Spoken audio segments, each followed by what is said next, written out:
Hello everyone, welcome back to my YouTube channel. This is Minazia. कैसे हैं आप सब लोग? उम्मीद करती हूँ कि सब खैरियत से होंगे।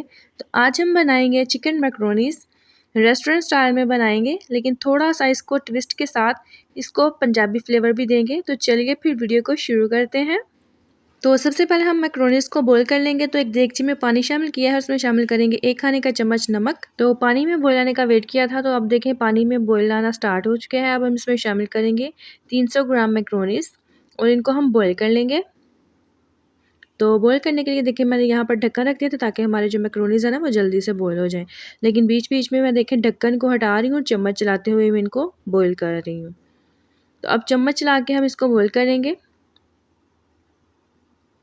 अब मैं यहाँ पर ढक्कन नहीं रखूँगी, ठीक है। अब मैं इसको ऐसे ही बॉईल करूँगी।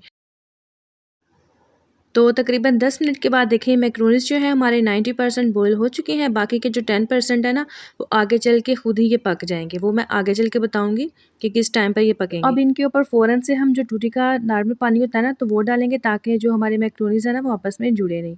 तो यहाँ पर अब देगची में शामिल किया है तकरीबन 4 खाने के चम्मच कुकिंग ऑयल और 1 खाने का चम्मच इसमें शामिल कर दिया है अदरक लहसुन का पेस्ट। इसको हम फ्राई कर लेंगे तब तक जब तक कि जो अदरक और लहसुन का जो कच्चापन है ना वो ख़त्म नहीं हो जाए। तकरीबन 1 मिनट के लिए इसको फ्राई करेंगे। तो 1 मिनट इसको फ्राई करने के बाद अब इसमें शामिल कर लेंगे बोनलेस चिकन, जो कि है 300 ग्राम, और इनको मैंने बिल्कुल छोटे साइज़ में कट किया है, देखें। तो चिकन को हम तकरीबन 1 से 2 मिनट के लिए फ्राई करेंगे। तो इसी तरह चैनल पर न्यू है तो चैनल को काइंडली सब्सक्राइब कर दें और साथ ही साथ नोटिफिकेशन बेल को भी ज़रूर प्रेस करें, ताकि मेरी हर आने वाली वीडियो आपको टाइम से मिल सके। तो यहाँ पर देखें चिकन जो है वो मैंने सिर्फ 1 मिनट के लिए ही इसको फ्राई किया है।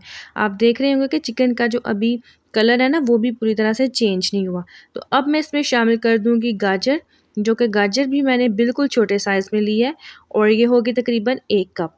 तो इसको भी हम इसी के साथ फ्राई कर लेंगे।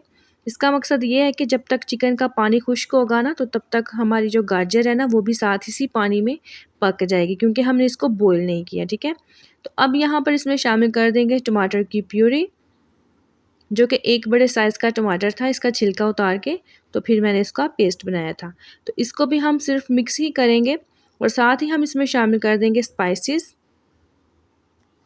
तो काली मिर्च का पाउडर शामिल करेंगे 1 चाय का चम्मच, भुना कुटा हुआ जीरा 1 चाय का चम्मच, गरम मसाला पाउडर आधा चाय का चम्मच, खुश्क धनिया पाउडर 1 चाय का चम्मच, नमक 1 चाय का चम्मच, लाल मिर्च का पाउडर 1 चाय का चम्मच।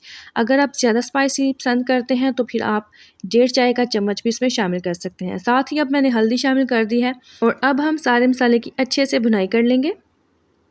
तो यहाँ पर देखिए मसाले की भुनाई बहुत अच्छे से हो चुकी है।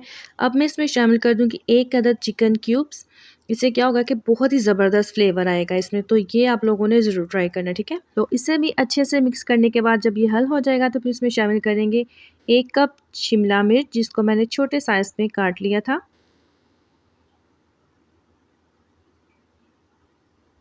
और साथ ही शामिल कर देंगे बंद गोभी, ये भी होगी 1 कप। अच्छा, मैंने फ़िलहाल यही सब्ज़ियाँ शामिल की हैं। आप चाहें तो इनको स्किप करके इसकी जगह पर आलू या फिर मटर भी शामिल कर सकते हैं, जो भी सब्ज़ियाँ आपको पसंद हो। तो अब हम सब्ज़ियों की भी अच्छे से भुनाई कर लेंगे। तकरीबन 3 से 4 मिनट हम सारी सब्ज़ियों को अच्छे से भून लेंगे। और शिमला मिर्च और जो बंद गोभी है ना ये भी कच्ची ही है, ठीक है। तो इसको हम ऐसे ही शामिल करेंगे, इससे जो लाइट सा क्रंच आएगा ना वो बहुत ही मज़े का लगता है।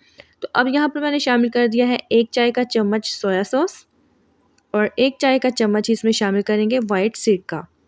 अब इन सारी सब्जियों को हम अच्छे से मिक्स कर लेंगे, ताकि जो हमने सोया सॉस और सिरका शामिल किया था ना वो इन सब्जियों में अच्छे से मिक्स हो जाए और थोड़ा सा इसका जो पानी होता है ना लिक्विड सा वो ड्राई हो जाए।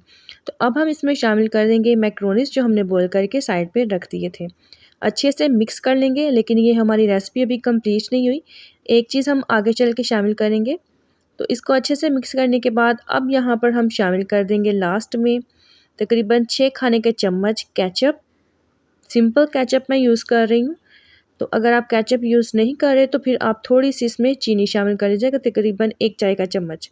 केचप शामिल करने से जो मैक्रोनीस में टेस्ट आएगा ना वो बहुत ही ज़बरदस्त टेस्ट आएगा, तो इसको आप ज़रूर ट्राई करिएगा। मैं चीनी शामिल नहीं कर रही क्योंकि केचप में ऑलरेडी चीनी मौजूद होती है, ठीक है। तो देखिए यहाँ पर केचप भी बहुत अच्छे से मिक्स हो चुके हैं। अब जो हमारे 10% रह गए थे ना मैक्रोनीस, तो हम उनको भी पकाएंगे। क्या करेंगे कि कवर कर देंगे और बिल्कुल लोएस्ट फ्लेम पे हम इसको 5 मिनट के लिए ऐसे ही पकाएंगे।